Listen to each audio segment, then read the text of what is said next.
যেদিন জন্ম হয়েছেন আপনি, বয়স 7 বছর, আপনার বাপের হাত ধরে মসজিদে যেতেন, ইমাম সাহেব আল্লাহু আকবার আলহামদুলিল্লাহি রাব্বিল আলামিন বলতো না?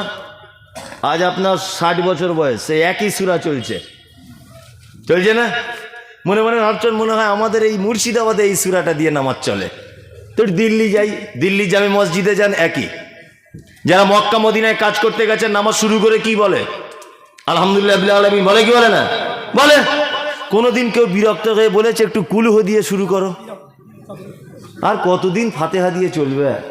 বলে না, কারো করার ক্ষমতা নেই। ফাতেহা এইটা যদি আলোচনা আমি করি, আমার টোটাল টাইম যদি 2 ঘন্টা হয়, 3টে আয়াত হবে, খুব জোর যদি হয় 2 থেকে 3টে। আপনি একটা একটা করে এবার শুনতে থাকুন, কেউ ব্যস্ত করিয়েন না এদিকে। হ্যাঁ, সবাই এদিকে অ্যাক্টিভ হয়ে থাকুন।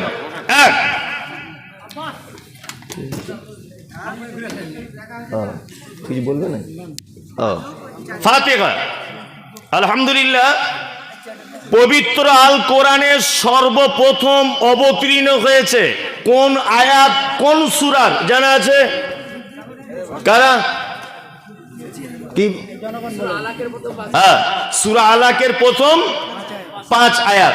ইকরা বিইসমি রাব্বিকাল্লাযী খলাক, 5টি আয়াত অবতীর্ণ হয়েছে।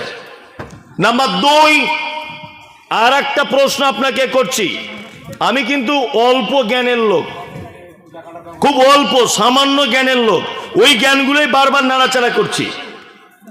পবিত্র আল কোরআনের একটি ছোট্ট সূরা আছে, যে সূরাটি 3 বার তেলাওয়াত করলে, পরিপূর্ণ কোরআন একবার তেলাওয়াত করলে যত নেকি হয়, তখন নাকি তার আমলনামাতে দেওয়া হয়। কোন সূরা? ইখলাস। আপনারা তো ভালো টনটনে জ্ঞান আপনাদের, আলহামদুলিল্লাহ। তাহলে এবার আরেকটা ধরি, আবার বলছি। তাহলে পবিত্র আল কোরআনের সম্মান এবং মর্যাদা বেশি নেকি সূরা ইখলাস 3 বার পাঠ করে দিলেই টোটাল কোরআন মাজিদের নেকি পেয়ে যাচ্ছেন, তাই না?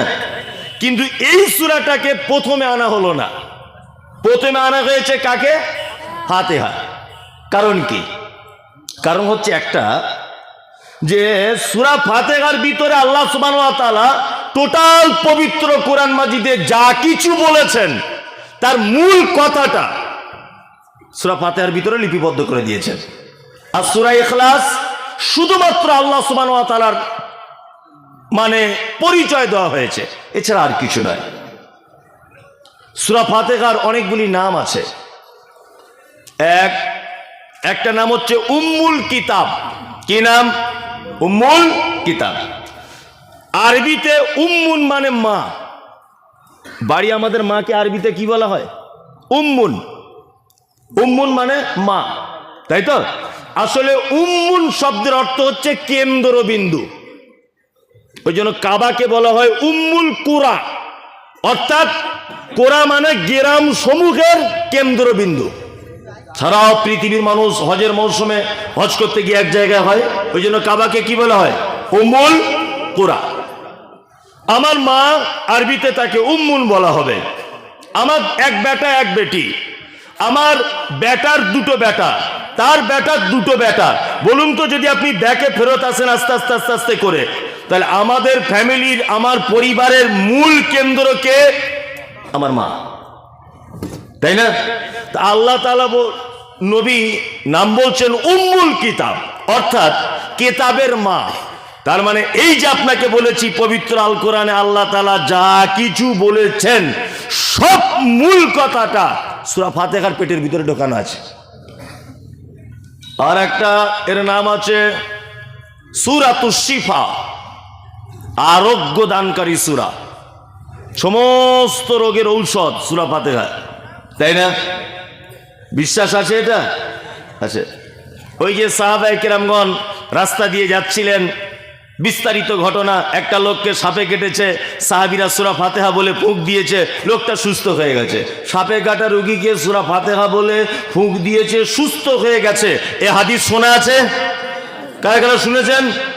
সবাই শুনেছে, প্রচুর শোনা আছে বলছে একজন। আচ্ছা, আপনাদের এই গ্রামে কোনো লোককে সাপে কাটুকতে একটা মৌলভী সাহেব ফুঁক দিক, বিষ তো নামবে না, বরং ওর বিষ মাথায় উঠে ছটফট করে মারা যাবে। কারণ কি বলুন তো? ফাতেহা আছে, সেই মানুষগুলো আজ আর নেই,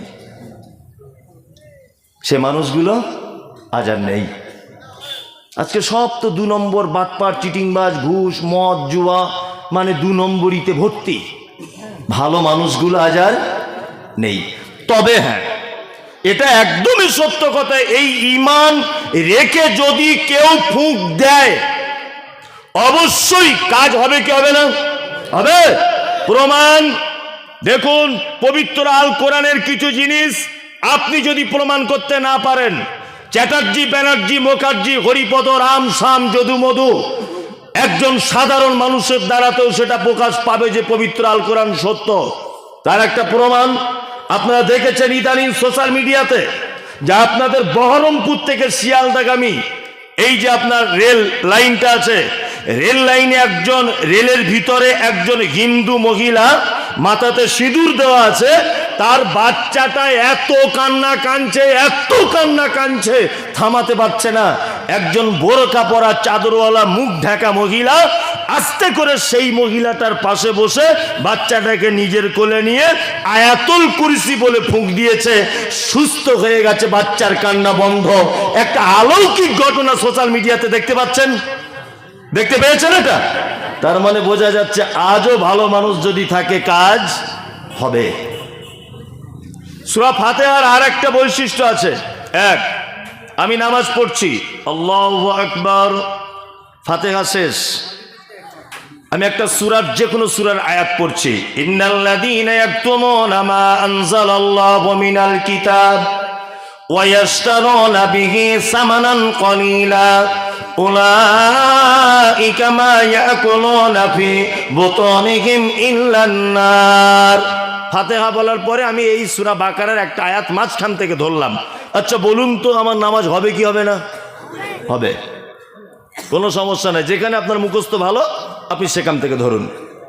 কিন্তু কেউ যদি বলে নামাজ পড়তে পড়তে আল্লাহু আকবার, ইহদিনাস সিরাতাল মুস্তাকিম সিরাতাল্লাযীনা আন'আমতা আলাইহিম, নামাজ হবে না বাতিল হবে? বাতিল। কেউ যদি মনে করে আলহামদুলিল্লাহ থেকে শুরু করব, 3টা আয়াতে গিয়ে রুকু দিয়ে দিব, চলবে না। 7টা আয়াত পরিপূর্ণ করে তবে রুকু দিতে হবে। 3টেও চলবে না, 1টা 2টোও চলবে না, এক কথাতে পরিপূর্ণ সূরা তেলাওয়াত করতে হবে। চলুন, মুহাম্মদ সাল্লাল্লাহু আলাইহি ওয়াসাল্লাম তিনি বলেছেন, লা সালাতা লিমান লাম ইয়াকরা বিফাতিহাতিল কিতাব, কোন সালাত হয় না, কোন সালাত সূরা ফাতিহা ছাড়া। ছাগলে বাচ্চা দেয় কত দিনে? 6 মাস পেটে বাচ্চা রাখে। আচ্ছা বলুন, বাচ্চাটা যদি 6 মাস পরিপূর্ণ না হয়ে 3 মাসে ধরে নেন বাচ্চাটা মায়ের পেট থেকে কোনো কারণে পৃথিবীতে চলে এসেছে, বাঁচানো যাবে? অসম্পূর্ণ বাচ্চা, তাই না? এ কোনো কাজ হবে না। মুহাম্মদ সাল্লাল্লাহু আলাইহি ওয়াসাল্লাম বলেছেন, সূরা ফাতিহা ছাড়া তার সালাত, তার নামাজ এইরকম অসম্পূর্ণ, যেমন পশু তার বাচ্চা নির্দিষ্ট ডেটের আগে ডেলিভারি করে তার বাচ্চাকে নষ্ট করে দেয়। প্রত্যেক সালাত, জানাজা পড়ুন, ফরজ পড়ুন, সুন্নাত পড়ুন, নফল পড়ুন, ফরজ পড়ুন, যাই পড়ুন, ফাতিহা ছাড়া চলবে না। এত মারাত্মক একটা সূরা, আল্লাহ কি বা বলেছেন এমন কথা? এই দেখুন, এবার আপনাকে একটা একটা করে বলি, একটা একটা করে আয়াত বলি, শুনুন। খুব শুনতে ভালো না লাগলেও নেকি পাবেন। এক, আমরা নামাজে দাঁড়িয়ে বলি কি? আলহামদুলিল্লাহি রাব্বিল আলামিন। আলহামদুলিল্লাহ বাংলা মানে সমস্ত প্রশংসা তোমার জন্যে। কার জন্যে? আল্লাহর জন্যে, তাই না? সমস্ত প্রশংসা তোমার জন্যে। দেখুন, আরবিতে আমরা 2টো শব্দ ব্যবহার করি, খুব মজার ব্যাপার এগুলো, শুনুন। ঠিক যেমন ছাত্রকে বোঝায় মাস্টার, আপনাকে তেমন করে বোঝাচ্ছি আমি। আরবিতে 2টো শব্দ আমাদের ব্যবহার হয়। যেমন আমি রাস্তা দিয়ে চলছি, আমার খুব পানি পিপাসা লেগেছে, এই ভাই সাহেব আমাকে 1 গ্লাস পানি দিলেন বা 1 বোতল পানি দিলেন, আমি কি বলি? কি বলি? শুকরিয়া। বলি না? শুক্রিয়া, শুক্রিয়া মানে ওটাও প্রশংসা, তাই তো? আর বাংলা শুক্রিয়ার মানে কি? ধন্যবাদ, তাই না? বাংলাতে আমরা দুটো শব্দ গ্রাম্য ভাষাতে ব্যবহার করি, এক ধন্যবাদ ভাই আপনাকে, আর একটা কৃতজ্ঞতা ভাই, চিরকৃতজ্ঞতা আপনার কাছে আমি, বলে কি বলে না? বলে। এই কৃতজ্ঞ আর ধন্যবাদ এই দুটো জিনিস কিন্তু আসমান এবং জমিনে ডিফারেন্স। কি বললাম বুঝলেন না? এক, ধন্যবাদ আমরা কখন জানাই? ধন্যবাদ জানাই ক্ষণস্থায়ী উপকারের জন্যে। আমাকে আপনি এক বোতল পানি দিয়েছেন, আমি 2 ঢাক পান করে নিয়েছি, ক্ষণস্থায়ী উপকার করেছেন, এর জন্য কি বলি? ধন্যবাদ ভাই আপনাকে, তাই না? জি। আমি চাকরির পরীক্ষা দিলাম, সবকিছু রেডি, আমার এলাকার এমএলএ যদি একটা সই করে দেয় আমার চাকরিটা কনফার্ম হয়ে যাবে। তাই এমএলএ সাহেবের কাছে গিয়ে বলছি, ভাই আমি মাওলানা মমতাজুল ইসলাম যে ছেলে, আপনি একটু আমার এই সইটা করে দেন, আমার আব্বু বলেছে আপনার কাছে আসতে। তা এমএলএ সাহেব সই করে দিয়েছে, ভালো করে বুঝবেন। তাহলে এমএলএ সাহেবের একটা সয়ে আমার ছেলে চাকরি করবে কতদিন? 60 বছর। তার মানে ও চাকরি পাচ্ছে 20 বছরে, 60 বছর পর্যন্ত করবে, মানে 40 বছর এমএলএ সাহেবের একটা সইয়ের কারণে আমার ছেলে প্রত্যেক মাসে 1 লাখ টাকা বেতন পাবে। এই যে লোকটার একটা সয়ে লং টাইমের উপকার, এই ব্যক্তির জন্য আমরা কিন্তু ধন্যবাদ জানাবো না, আমরা দেখা হলেই বলবো ভাই আপনার জন্য চিরকৃতজ্ঞ, সত্যি আপনার জন্য আমার বেটা আজকে এতদিন যাবত চাকরি করে খাচ্ছে, বলি কি বলি না? বলি। তার মানে ক্ষণস্থায়ী উপকারের জন্য বলি ধন্যবাদ, শুক্রিয়া। লং টাইম কেউ যদি আপনাকে হেল্প করে, উপকার করে, তার জন্য কি বলতে হবে? আলহামদুলিল্লাহ। আপনার জন্ম থেকে নিয়ে মৃত্যু পর্যন্ত টোটাল ব্যাপারে সহযোগিতা করে কে? কে? আল্লাহ। এই জন্য আল্লাহ সুবহানাহু ওয়া তাআলা ভাষা ব্যবহার করেছেন আলহামদুলিল্লাহ, সমস্ত প্রশংসা কার? আল্লাহ। এবার এখানে আর একটা কথা আপনাকে বলি, আচ্ছা আমি একজন ভালো ফার্নিচারের মিস্ত্রি, খুব ভালো ডিজাইন করে খাট বানাতে পারি, চেয়ার বানাতে পারি, টেবিল তৈরি করতে পারি, শোকেস করতে পারি, আলমারি পারি, আমি ভালো মিস্ত্রি ফার্নিচারের। আমি একটা খুব ডিজাইন করে ফার্নিচারের খাট বানালাম, যে ডিজাইন মুর্শিদাবাদ জেলে আর কেউ করতে পারেনি। আচ্ছা বলুন তো, অরিজিনাল এই খাটটা দেখে যদি প্রশংসা করতে হয়, তাহলে প্রশংসার দাবি রাখে কে? না, আল্লাহ যদি আপনি বলেন আমি বিশ্বাস করবো না, এটা আপনি মন থেকে বলছেন না। হ্যাঁ, যে মিস্ত্রি তার, তাই না? আমি একজন কৃষক, সবার জমিতে ভালো ফসল হয়নি, আমি ভালো পরিচর্যা করেছি বলে আমার ফসল ভালো হয়েছে। প্রশংসা যদি করতেই হয় অ্যাকচুয়াল, তাহলে কিন্তু কৃষকেরই করা উচিত, তাই না? উচিত। আমি একজন ভালো রাজমিস্ত্রি, খুব সুন্দর বিল্ডিং বানিয়েছি, খুব সুন্দর ডিজাইন। আচ্ছা বলুন তো, আমরা সাধারণত প্রশংসা যদি করি কার করি? মিস্ত্রির করি। ওরে বাবা সাংঘাতিক মিস্ত্রি রে, এই লোককে দিয়ে আমার বাড়িতেও কাজ করাতে হবে, হবে কি হবে না?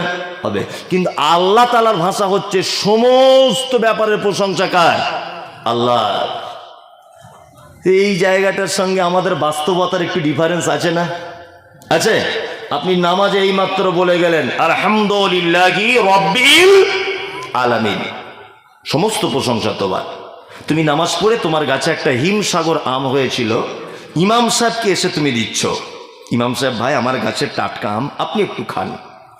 ইমাম সাহেব খাচ্ছে আর বলছে আলহামদুলিল্লাহ খুব মিষ্টি, শওকত আলী ভাই আপনার গাছের আম।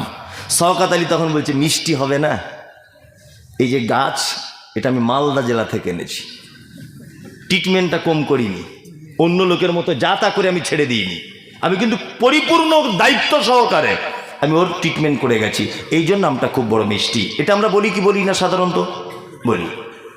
ভাই আপনার মেয়েটা তো খুব সুন্দরী, আপনি হঠাৎ করে বলে দিলেন, সুন্দরী তো হবারই কথা, আপনার ভাবিও যে সুন্দরী, কার পেটে হয়েছে দেখুন। এটা আমরা হাসির ব্যাপার নয়, এটা আমরা বলি কি বলি না? বলি। কিন্তু এই মাত্র আপনি মসজিদে বলে এলেন আলহামদুলিল্লাহ, সমস্ত প্রশংসা কার? আল্লাহর। বন্ধুরে আমার, প্রতিটা সৃষ্টির পিছনে পর্যন্ত যদি আপনি চলে যান, প্রশংসা আল্লাহ ছাড়া কারো কোনো গতি নাই। আমি মমতাজুল ইসলাম ফার্নিচারের যে খাটটা বানিয়েছি, কাঠ দিয়ে তৈরি করেছি, নয় আম কাঠ, নয় জাম কাঠ, নয় অন্য কোনো কাঠ। পৃথিবীর কোনো মেশিনে কাঠ তৈরি করা হয় না। কাঠ কার দান? আল্লাহর দান। গাছ কে বানায়? আল্লাহ বানায়। 1 কোটি টাকার গাড়ি আপনি কিনেছেন, ড্রাইভার আপনি বেতন দিয়ে রেখেছেন, পেট্রোল আপনি ভরেছেন, রোড ট্যাক্স আপনি দেন, ইন্স্যুরেন্স আপনার, সরকারকে ট্যাক্স দেন আপনি। কিন্তু আল্লাহ বলেছে, বান্দা প্রশংসা আমার হওয়া লাগবে। তুমি যে পেট্রোলটা 100 টাকা লিটারে ভরেছ, পৃথিবীর কোনো মানুষ সে পেট্রোল বানাতে পারে না। তুমি মুর্শিদাবাদ জেলার মানুষ কোটি টাকার গাড়ি চাপবে বলে আমি আগে থেকে মাটির তলাতে পেট্রোল আমি রেডি করে রেখে দিয়েছি। মিস্ত্রি তুমি ঘর বানিয়েছ, কোটি টাকা দিয়ে যে বিল্ডিং তুমি তৈরি করেছ, এই বিল্ডিংটা করা হয়েছে ইট দিয়ে। ইট বানানো হয় কি দিয়ে? মাটি দিয়ে বানানো হয়। মাটি কার সৃষ্টি? আল্লাহর সৃষ্টি। তার মানে বোঝা যায় সারা পৃথিবীতে যত রকমের যা কিছু আছে, আপনি যদি তার শেষ পর্যন্ত পৌঁছে যান, তাহলে আমার আল্লাহর হাত রয়েছে। এই জন্য আল্লাহ বলেন, বান্দা তুমি যখন মসজিদে যাবে, প্রথমেই দাঁড়িয়ে গিয়ে বলবে আলহামদুলিল্লাহি রাব্বিল আলামিন। আমি হলাম গোলাম, তুমি হলে রব। আর সারা পৃথিবীতে যত রকমের নিয়ামত তুমি আমাকে দিয়েছ, তার সমস্ত প্রশংসা আল্লাহ তোমার। কার প্রশংসা? আল্লাহ। তারপরে আর একটা শব্দ ব্যবহার করি। কি শব্দ? রব। রব বলি না? আল্লাহর নাম কি? কটা নাম আল্লাহর বলুন? 99টা। সব ভুল বলেছে, একটাও ঠিক বলেনি। যে যারা বলেছে 99টা, এরা কিছু বুঝেই না। আমি মমতাজুল ইসলাম, ভালো করে বুঝবেন, আমি মমতাজুল ইসলাম, এটা আমার নাম। আমি বক্তা, এটা আমার কি নাম না গুণ? গুণ, তাই তো? হ্যাঁ, আমি মমতাজুল ইসলাম, আমি ডাক্তার, এটা আমার নাম না গুণ? গুণ। আম, এটার নাম কি? এটার নাম ন্যাংরা আম। আম ন্যাংরা, এটা তার নাম। খুব মিষ্টি, এটা তার গুণ। আল্লাহর নাম একটাই, তার নাম আল্লাহ। বাকি যেগুলো আছে রহমান, রহিম, ওয়াহাব, সত্তার, গফফার, কাহার, এইগুলো যা আছে এগুলো আল্লাহ সুবহানাহু ওয়া তাআলার গুণ। রহমান মানে দয়ালু, রহিম অতীব দয়ালু, কাহার খুব ক্ষমতাশীল, আজিজ খুব ক্ষমতাবান, এগুলো তার কি? গুণ। এবার একটা কথা বলি, যারা কায়দা বই পড়েছেন ছোটবেলা মক্তবে, ইয়া আল্লাহ, ইয়া রহমান, ইয়া রহিম, ইয়া মালিক, ইয়া কুদ্দুস, ইয়া সালাম, ইয়া মুমিন, ইয়া মুহাইমিন, ইয়া আজিজ, ইয়া জব্বার, এই যে 99টা নাম, এর ভিতরে ইয়া রব্ব আছে? আছে? নাই, রব নাম নাই। আল্লাহ 99টা নামের ভিতরে রব আছে? নাই। এবার আপনাকে আর একটা কথা বলি, এই 99টা নামের ভিতরে যত গুণ আছে, আল্লাহ সুবহানাহু ওয়া তাআলার রব নামের ভিতরে সব ঢুকিয়ে দিয়েছে। তার একটা প্রমাণ দেখবেন, দেখায় আপনাকে।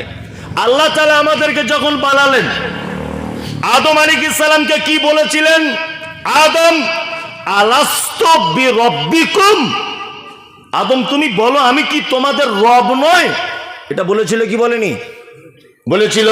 তাহলে আল্লাহ আদমের থেকে স্বীকৃতি নিয়েছেন, আল্লাহ বলে না রব বলে? রব, যে আমি কি তোমাদের রব নয়, এটা বলেছিলেন। 2, যখন আপনি মারা গেলেন, কবরে কটা প্রশ্ন হবে? 3টা, তাই তো? আর একটা হাদিসে যদি আছে 4টা, তা 3টে প্রশ্ন। প্রথমে কি? মান রব্বুকা, ফেরেশতারা বলবে তোমার রবকে বলো। তা কি এখানে কি আল্লাহ বলছে না যে ফেরেশতারা বলবে তোমার আল্লাহকে বলো? বলছে? বলছে না। তাহলে পৃথিবীর সূচনাতে আমাদের থেকে স্বীকৃতি নেওয়া হয়েছে, আল্লাহ বলছেন আলাস্তু বিরব্বিকুম, আমি কি তোমাদের রব নয়? নাম্বার 2, পৃথিবী থেকে একটা মানুষ চলে গেল, তার সর্বপ্রথম প্রশ্ন করা হবে মান রব্বুকা, তোমার রবকে বলো। তাহলে 2 জায়গাতেই রব, সূচনাতেও রব, শেষেও রব। মাঝখানে রব কোথায় দেখি? 1, আপনি নামাজ পড়বেন, নামাজ পড়বেন, আল্লাহু আকবার, আলহামদুলিল্লাহি রাব্বিল আলামিন, এখানে রব আছে? আছে, সেজদায় চলে রুকুতে গেলেন, রুকুতে গিয়ে কি বলবেন? সুবহানা রাব্বিয়াল আলা। এখানে রব আছে, আছে। আবার রুকু থেকে উঠলেন, কি বলবেন? রব্বানা লাকাল হামদ। রব আছে, রব। আবার সেজদায় চলে গেলেন, কি বলবেন? সুবহানা রাব্বিয়াল আলা। তাই তো? এবার আপনি দুনিয়াতে অনেক গুনাহ করে ফেলেছেন, নামাজে পড়ে দোয়া করতে হয় না? অনেকজন দোয়া করে, কি করে না?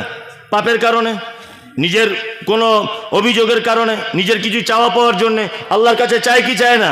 আল্লাহ বলছে, বান্দা আসসালামু আলাইকুম ওয়া রাহমাতুল্লাহ, আসসালামু আলাইকুম ওয়া রাহমাতুল্লাহ। তোমার নামাজ শেষ হয়ে গেল, তুমি ভুল করেছো, আমার কাছে তুমি চাও। পবিত্র আল কোরআনে যতটা দোয়া বর্ণনা হয়েছে সব জায়গাতে আছে রব্বানা আতিনা ফিদ দুনিয়া, রব্বানা যালামনা আনফুসানা, রব্বানা লা তুযিগ কুলুবানা, রব্বানা হাব লানা মিন আজওয়াজিনা, রব্বানা যালামনা আনফুসানা, রব্বি হাবলি মিনাস সালিহিন। যত রকমের অভিযোগ আপনার আছে, আপনি যখন আল্লাহকে ডাকবেন প্রত্যেকবারে আপনাকে দুয়ার মাঝখানে বলা লাগবে ও রব্বানা রব্বানা রব্বানা, বলা লাগবে কি রাখবে না? একটা দুয়াতে কোরআন মাজিদে কোথাও আছে আল্লাহ বলছে আমাকে আল্লাহ বলে কিছু চাও? একটা দুয়া আছে কোরআন মাজিদে? নাই যে আল্লাহ বলে ডাইরেক্ট আমাকে বলো না। সব দুয়াতে, বাচ্চা কাচ্চা হয় না, মা হতে পারছো না তুমি, রাতের অন্ধকারে দোয়া করো রব্বি হাবলি মিনাস সালিহিন, ওখানেও রব। আল্লাহ বলছে আমাকে রব বলে রাখ। রাত 2টোর সময় তুই উঠে বাচ্চা কাচ্চা চাইছিস, আল্লাহ বলে ডাকিস না, রব বল। রব আবার এত গুরুত্বপূর্ণ একটা নাম যে আল্লাহ সুবহানাহু ওয়া তাআলা 99টা নামের যা মানে সব রবের ভিতরে ঢুকিয়ে দিয়েছেন। কি বললাম বুঝতে পারছেন? এবার বাংলায় বলে দিই রব কাকে বলে। রব কাকে বলে? আমার দিকে ফিরুন। যাহার যেখানে যতটুকুন প্রয়োজন বিনা চাওয়াতে যিনি দেন তিনি হচ্ছেন রব। কি বললাম বুঝলেন? যাহার যেখানে যতটুকু প্রয়োজন বিনা চাওয়াতে যিনি দেন তিনি কে? রব। এটা নাম কি? গ্রামটার নাম গুরুদাসপুর। গুরুদাসপুর। আচ্ছা, আমাদের কোন একটা মায়ের পেটে বাচ্চা এসেছে, তা তার শাশুড়ি দোয়া করছে, আল্লাহ আমার বৌমার বেটা ছেলে দিও। দোয়া করেন অনেক সময়, করেন। স্বামী দোয়া করছে, আল্লাহ আমার 4টে বেটি, এবার একটা বেটা দিও। মেয়েটার মাও দোয়া করছে, আল্লাহ আমার বড় বেটির এবার একটা বেটা দিও আল্লাহ। খুব দোয়া করে। আজ কার দোয়া কবুল হয়ে গেছে? বেটা হয়েই গেছে, অরিজিনাল। আচ্ছা বলুন তো, কোনো লোক এমন আছে যে এইরকম দোয়া করে, আল্লাহ আমার বৌমার বেটা দাও, পেচ্ছাপ ফেরার রাস্তাটা যেন ফুটো করা থাকে, কানে যেন সে শুনতে পায়, হাতে যেন তার 5টা করে 10টা আঙুল হয়, চোখে যেন দেখতে পায়, মাথার চুলগুলো যেন কালো হয়, তার পায়ে যেন 10টা আঙুল থাকে, সে যেন খেয়ে হজম করতে পারে, সে যেন পায়খানা রাস্তা তার ক্লিয়ার থাকে, সে কথা বলবে, তার আলজিবটা যেন ভালো হয়। এরকম কেউ দোয়া করে না, শুধু দোয়া করে দেয় আল্লাহ আমার বৌমাকে একটা বেটা দাও, তাই না? আচ্ছা ধরে নেন বেটা হলো, ধরে নেন বেটি হয়েছে, বেটা না বেটি হয়েছে ধরে নেন। আচ্ছা নেপালের লোকগুলো দেখতে কেমন? ওখানকার মেয়ে ছেলেগুলোর সব নাকগুলো এরকম ভোতরা, দেশওয়ালি ভাষাতে বলে কি চ্যাপ্টা টাইপের, এরকম না? হ্যাঁ। আর নাইজেরিয়ান মেয়েদের মাথার চুল দেখেছেন? আমি দেখেছি মক্কাতে গিয়ে, সেবারে নাইজেরিয়ান মেয়েদের মাথার চুলে দেখছি আবার সব এই নাটের মতো কি কি লাগানো ছোট ছোট। আচ্ছা পাখির বাসার মতো এরকম হয়ে আছে। আচ্ছা বলুন, গুরুদাসপুরের কোনো মেয়ের নাক যদি নেপালিদের মতো হয় এরকম চ্যাপ্টা, কোনো ভালো ছেলে দেখে তাকে বিয়ে করার জন্য পছন্দ করবে? বলুন করবে? করবে না। আচ্ছা গুরুদাসপুরের কোনো একটা মেয়ে তার মাথার চুল যদি নাইজেরিয়ানদের মতো হয়, আর যদি আপনার আফ্রিকার মেয়েদের মতো ঠোঁটগুলো মাটির দিকে ঝোলা হয়, মোটা মোটা ঠোঁট হয়, সাধারণ আমাদের পল্লী গ্রামের কোনো ছেলে তাকে বিয়ের প্রস্তাব দেবে? দেবে না। আল্লাহ বলছে আমার নাম রব, তোকে মুর্শিদাবাদে তৈরি করেছি আমি, এখানকার সবার নাক যেমন, তোর বইয়ের নাক তেমন, তোর বেটির নাক তেমন, তোর বেটার নাক তেমন। যাকে নেপালে বানিয়েছি, নেপালিদের সবার নাক চ্যাপটা করে দিয়েছি যাতে এক অপরকে দেখে কেউ যেন ঘৃণা না করে, সবার একই ডিজাইন। হ্যাঁ, ওই যাদেরকে নাইজেরিয়ানে বানিয়েছি তাদেরকে করেছি লম্বা চওড়া কালো, একদম কুচকুচ কুচকুচ কুচকুচ করছে সবাই, একই সিস্টেম। আল্লাহ বলছে আমার নাম রব, তোকে পশ্চিম বাংলায় বানিয়েছি, এখানের আবহাওয়া যেমন, এখানকার সব মানুষ যেমন, তোরও দেখতে ঠিক তেমন। এর নাম কি? রব।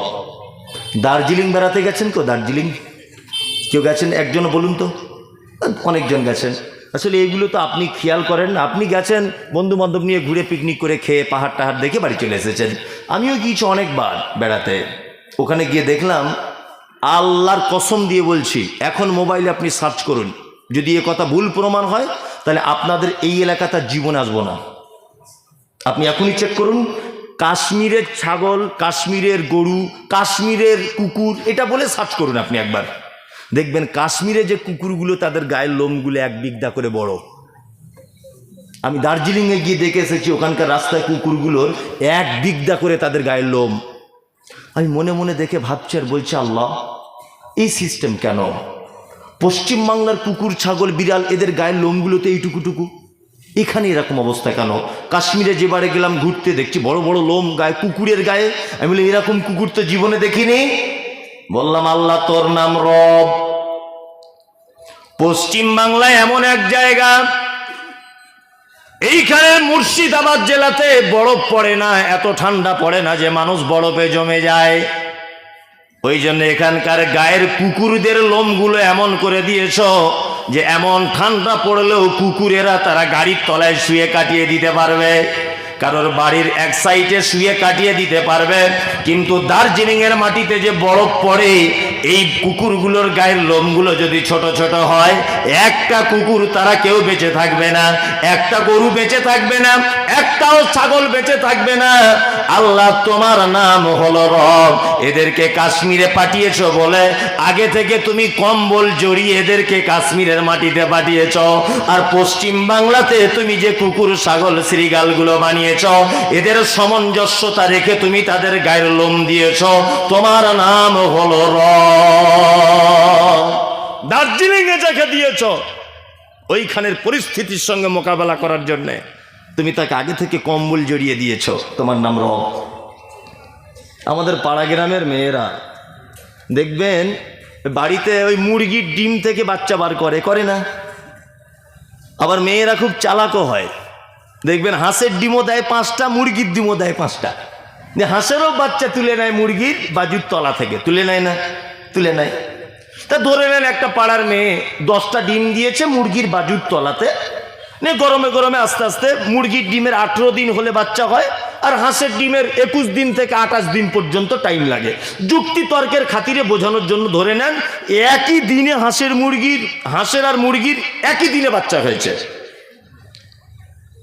মুরগির পিছনে পিছনে ঘুরছে, হাঁসের বাচ্চা দেখবেন আস্তে আস্তে আস্তে আস্তে টুক করে পানিতে লাফ দিয়ে দিয়েছে, পুকুরে লাফ দিয়েছে বলে আপনি কোনোদিন দেখেছেন যে একসঙ্গে ছিল বলে মুরগির বাচ্চাগুলো লাফ দিয়ে দিয়েছে? দেখেছেন? দেখেননি। কেন? কে ওকে শেখালো এটা? কে বলে দিল? কে? আল্লাহু আকবার। আপনি এগুলো কেন ভাবেন না? অনেক মানুষ বলে, অনেক মানুষ যে নাস্তিক, অনেক মানুষ বলে না যে অমুকজন নাস্তিক। আমি বলছি পৃথিবীতে কেউ নাস্তিক হতে পারে না, কেউ নাস্তিক নয় পৃথিবীতে, নাস্তিক কেউ হতে পারবে না। কারণ একটা, শিক্ষিত মানুষরা জানে যে কর্তা ছাড়া কর্ম হয় না, হয় না। এটা মাইক। আচ্ছা বলুন, এর পিছনে একটা আবিষ্কারক আছে না নেই? আছে। এই যে প্যান্ডেলটা টাঙিয়েছে, এর পিছনে একজন কর্তা আছে না নেই? আছে, আছে। আপনি যদি এখন বিরিয়ানি খান, ভালো বিরিয়ানি, আচ্ছা বিরিয়ানি যখন আপনি খাবেন, এই যে বিরিয়ানির স্বাদ, এর পিছনে একটা রাঁধুনি থাকবে কি থাকবে না? অবশ্যই থাকবে। আপনি একটা গান শুনছেন, এই গানের সুর আপনাকে কি মনে করিয়ে দেবে না যে এর পিছনে একজন বিশাল বড় গায়ক আছে? মনে করিয়ে দেবে না? দেবে। নাস্তিক মানুষ হয় কি করে? পূর্ব দিকে প্রতিদিন পশ্চিম দিকে পূর্ব দিকে সূর্য উঠে পশ্চিম দিকে ডুবে যাচ্ছে, এটা তো একটা কাজ, কাজ না? প্রতিদিন নির্দিষ্ট টাইমে এটাকে তোলা, আবার এটাকে মানে এর আলোকে কমজোর করে দেওয়া, এটা একটা কাজ কি কাজ নয়? কাজ। তাহলে এটা যখন কাজ, এর পিছনে একটা কর্তা থাকতে হবে কি হবে না? হবে। তিনি কে? আল্লাহ। কেন আপনি বোঝেন না?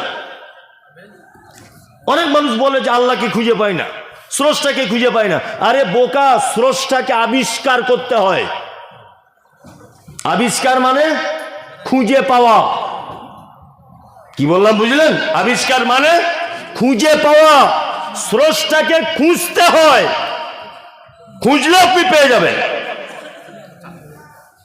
কোনোদিন কোন হাঁসের বাচ্চা তার মাকে বলেছে যে মা, এত বড় পুকুরে আমি যদি প্রথম দিন নেমে যাই তাহলে তো ডুবে যেতে পারি, এক কাজ করো, আমাকে প্রথম দিন তুমি একটু সুইমিং পুলে ভর্তি করে দাও, আগে জুত করে সাঁতার কাটা ঠিকই, তারপরে বড় পুকুরে গিয়ে ঝাঁপ দেবো। এরকম কোনো ব্যাপার আছে? নাই। কে বলে দিল একে? ওটা কে শেখালো? কে? আল্লাহ। দুই, রব হলো। তারপরে আছে আলামিন, অসংখ্য জগতের মালিক কে?